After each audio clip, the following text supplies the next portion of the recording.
ওরে বাপরে, আমার কানের ভিতরে কি যে ঢুকলো, কানটা ফরফর করছে। কি যে করি এখন, আইডিয়া। এই তো, এখানে অনেকগুলো চকলেট আছে, একটা চকলেট হাতে তুলে নেব। আরে তুমি তো খুবই অদ্ভুত লোক মাইরি, তোমার কানে টিকটিকি ঢুকে গেছে আর তুমি এখন চকলেট খেতে যাচ্ছ? আমি চকলেট খাবো না রে বোকা। এখনো সময় আছে মালিক, আমাকে পরে খাবে, আগে তুমি তোমার কানের টিকটিকিটা বের করো। তার আগে তোকে কাটবো। এবার বাকি জিনিসগুলো এক এক করে গ্লাসে ঢেলে নেব। এখন একটু কোলগেটও দিয়ে দেব। মালিক তোমার কি মাথা খারাপ হয়ে গেছে? তুমি এখন কোলগেটের শরবত খেতে যাচ্ছ? কি যে করছো তুমি? থাম, একটু পরে সবই বুঝতে পারবি। এখন এটাকে ভালো করে মিশাতে হবে। হয়েছে হয়েছে, আর মিশাতে হবে না, এবার ঘক ঘক করে খেয়ে নাও। আরো একটু মেশাতে হবে। ওরে বাপরে, এখন ফের তুমি কাকে ইনজেকশন দিবে মালিক? আমার তো খুবই ভয় লাগছে। তুই ফের কেন ভয় করছিস?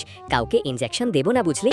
আচ্ছা আচ্ছা, এখন বুঝলাম। তুমি তাহলে কানের ওষুধ বানালে, দাও ওষুধটা তাড়াতাড়ি কানে দিয়ে দাও, তারপরে তোমার কান থেকে টিকটিকিটা বেরিয়ে যাবে। ঠিক আছে।